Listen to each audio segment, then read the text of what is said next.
Imaginez que vous éclairiez une plaque métallique avec une lumière. Une simple lumière, comme celle d'une lampe de poche ou d'un rayon de soleil. Assez banal, n'est-ce pas? C'est une expérience que nous voyons tous les jours, sans y prêter attention. Maintenant, imaginez que ce simple geste puisse déloger des électrons du métal, créant ainsi un minuscule courant électrique. Oui, juste en éclairant une plaque métallique, vous pouvez générer de l'électricité. Ce n'est pas de la science-fiction, c'est l'effet photoélectrique, et il a déconcerté les scientifiques pendant des années. Comment une lumière ordinaire pouvait-elle produire un tel effet? À la fin du 19e siècle, les physiciens étaient à l'aise avec l'idée de la lumière en tant qu'onde. Ils avaient passé des décennies à étudier les propriétés ondulatoires de la lumière. Ils avaient des équations pour le prouver. Les équations de Maxwell, par exemple, décrivaient parfaitement le comportement de la lumière en tant qu'onde électromagnétique. Mais l'effet photoélectrique est venu mettre des bâtons dans les roues. Les résultats expérimentaux ne correspondaient pas aux prédictions théoriques. La théorie existante de la lumière ne pouvait tout simplement pas expliquer ce phénomène. Quelque chose clochait. Les scientifiques étaient perplexes. Pourquoi les électrons étaient-ils éjectés du métal seulement à certaines fréquences de lumière? Pourquoi l'intensité de la lumière était-elle importante parfois, mais pas toujours? Pourquoi une lumière plus intense ne produisait-elle pas toujours plus d'électrons? Et qu'en était-il de la couleur, ou de la fréquence, de la lumière? Pourquoi certaines couleurs de lumière étaient-elles plus efficaces pour éjecter des électrons que d'autres? Pourquoi cela semblait-il jouer un rôle? Les scientifiques ont dû reconsidérer leurs hypothèses fondamentales sur la nature de la lumière. Les réponses à ces questions allaient en bouleverser les fondements de la physique et inaugurer une nouvelle ère de compréhension de la nature même de la lumière. Ce fut Albert Einstein qui, en 1905, proposa une solution révolutionnaire. Il suggéra que la lumière pouvait également se comporter comme une particule, une idée qui allait changer à jamais notre compréhension de l'univers. Einstein introduisit le concept de photons, des quantas de lumière, pour expliquer l'effet photoélectrique. Cette idée audacieuse lui valut le prix Nobel de physique en 1921 et ouvrit la voie à la mécanique quantique. Aujourd'hui, l'effet photoélectrique est à la base de nombreuses technologies modernes, des cellules solaires aux capteurs d'images. Ce qui a commencé comme une simple curiosité scientifique a conduit à des avancées technologiques majeures. La lumière, autrefois perçue uniquement comme une onde, est maintenant comprise comme ayant une dualité onde-particule. Cette découverte a non seulement résolu un mystère scientifique, mais a également ouvert de nouvelles perspectives sur la nature de la réalité elle-même. Et ainsi, l'effet photoélectrique, ce simple phénomène d'électrons éjectés par la lumière, a illuminé notre compréhension de l'univers, nous rappelant que même les plus petites observations peuvent conduire aux plus grandes découvertes. Pendant des siècles, les scientifiques ont considéré la lumière comme une onde. Cette conception de la lumière a dominé la pensée scientifique pendant des générations, influençant de nombreux domaines de la physique et de l'optique. Telles des ondulations à la surface d'un étang, on pensait que les ondes lumineuses transportèrent de l'énergie. Les scientifiques imaginèrent la lumière comme une série de vagues, chaque crête et creux transportant de l'énergie à travers l'espace. Plus l'onde était grande, plus elle transportait d'énergie.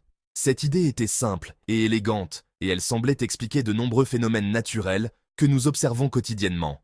Cette théorie ondulatoire de la lumière expliquait de nombreux phénomènes observés, comme la diffraction et l'interférence.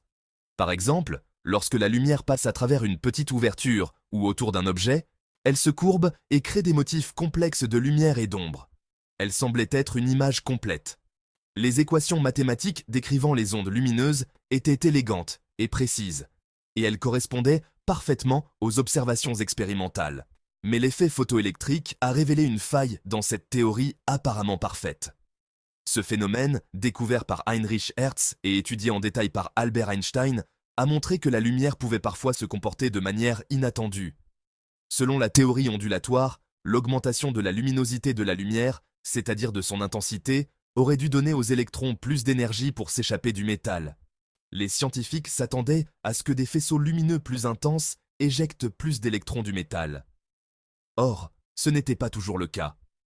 Les expériences ont montré que même une lumière très intense ne pouvait pas toujours éjecter des électrons du métal. Parfois, quelle que soit la luminosité de la lumière, aucun électron n'était éjecté.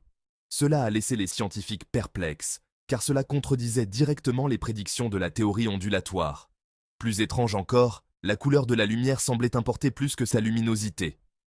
Les expériences ont révélé que la capacité de la lumière à éjecter des électrons dépendait de sa fréquence, ou de sa couleur, plutôt que de son intensité. Une faible lumière bleue pouvait déloger des électrons, tandis qu'une lumière rouge vive n'y parvenait pas forcément. Cela suggérait que la lumière bleue, bien que moins intense, avait une énergie suffisante pour éjecter des électrons, contrairement à la lumière rouge. Cela n'avait aucun sens du point de vue de la théorie ondulatoire classique. Les scientifiques ont dû reconsidérer leurs hypothèses et chercher de nouvelles explications pour ce comportement étrange de la lumière. C'était comme si la couleur de la lumière détenait la clé pour libérer les électrons. Cette découverte a conduit à une réévaluation complète de la nature de la lumière et de son interaction avec la matière. La vision classique de la lumière ne parvenait pas à expliquer ce nouveau phénomène. Les scientifiques ont réalisé qu'ils avaient besoin d'une nouvelle théorie pour comprendre pleinement la nature de la lumière. Une nouvelle idée radicale était nécessaire.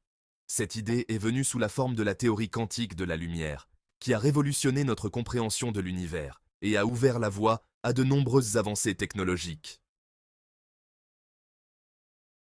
Voici Albert Einstein, un jeune employé de bureau des brevets ayant un don pour la physique révolutionnaire. Einstein a proposé une solution radicale. Et si la lumière n'était pas seulement une onde, mais aussi un flux de minuscules paquets d'énergie? Il a appelé ces paquets des quanta, connus plus tard sous le nom de photons. Imaginez une averse de grêle au lieu de pluie. Chaque grêlon transporte une quantité d'énergie spécifique, et il en va de même pour chaque photon. Einstein a suggéré qu'un seul photon, comme un minuscule marteau, pouvait déloger un électron du métal. Cette idée était révolutionnaire. Elle remettait en question la croyance de longue date selon laquelle la lumière était uniquement une onde. Einstein a proposé une dualité. La lumière pouvait agir à la fois comme une onde et comme une particule.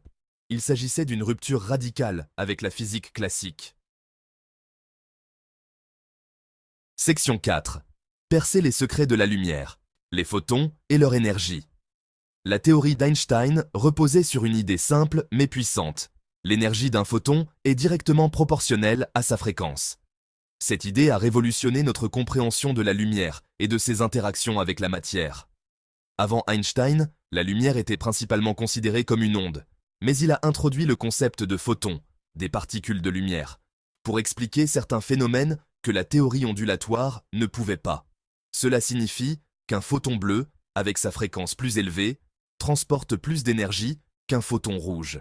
En d'autres termes, plus la fréquence de la lumière est élevée, plus l'énergie de chaque photon est grande. C'est pourquoi la lumière bleue, qui a une fréquence plus élevée que la lumière rouge, est plus énergétique. Une équation simple rend compte de cette relation. E est égal à Hn, où E est l'énergie, N, lettre grecque nu, est la fréquence, et H est la constante de Planck, une constante fondamentale de la nature. La constante de Planck, notée H, est une valeur extrêmement petite mais cruciale, qui relie l'énergie d'un photon à sa fréquence. Cette équation est l'une des pierres angulaires de la mécanique quantique.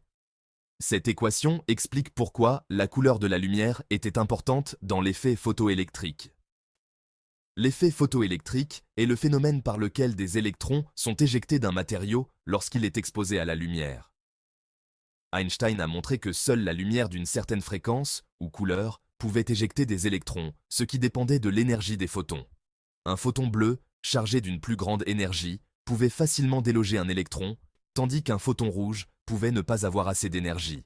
Cela signifie que même si la lumière rouge est intense, elle ne peut pas éjecter des électrons si ces photons individuels n'ont pas assez d'énergie. C'est comme essayer de casser une pierre. Un marteau plus gros fera le travail plus facilement qu'un plus petit. De la même manière, un photon avec plus d'énergie, comme un photon bleu, peut éjecter un électron plus facilement qu'un photon avec moins d'énergie, comme un photon rouge. L'intensité de la lumière, a soutenu Einstein, déterminait simplement le nombre de photons frappant le métal. Cela signifie que si vous augmentez l'intensité de la lumière, vous augmentez le nombre de photons frappant la surface, mais pas l'énergie individuelle de chaque photon. Une lumière plus vive signifiait plus de photons, mais chaque photon individuel transportait toujours la même quantité d'énergie dictée par sa fréquence. Ainsi, même si une lumière intense peut sembler plus puissante, c'est la fréquence de la lumière qui détermine l'énergie de chaque photon. Cette compréhension a ouvert la voie à de nombreuses technologies modernes, comme les cellules solaires et les capteurs de lumière, qui dépendent de l'interaction entre les photons et les matériaux pour fonctionner efficacement. Section 5. Mettre la lumière à l'épreuve. Expérience sur l'effet photoélectrique. La théorie d'Einstein n'était pas qu'une expérience de pensée, elle était vérifiable. Les scientifiques ont mis en place des expériences pour voir si ces prédictions se confirmaient. Ils ont projeté différentes couleurs de lumière sur divers métaux et ont soigneusement mesuré l'énergie des électrons éjectés. Les résultats ont été étonnants. Les prédictions d'Einstein ont été confirmées. L'énergie des électrons émis dépendait directement de la fréquence de la lumière, comme il l'avait prédit.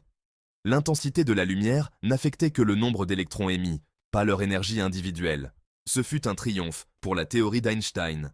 L'effet photoélectrique, autrefois une énigme, est devenu une démonstration puissante de la nature quantique de la lumière.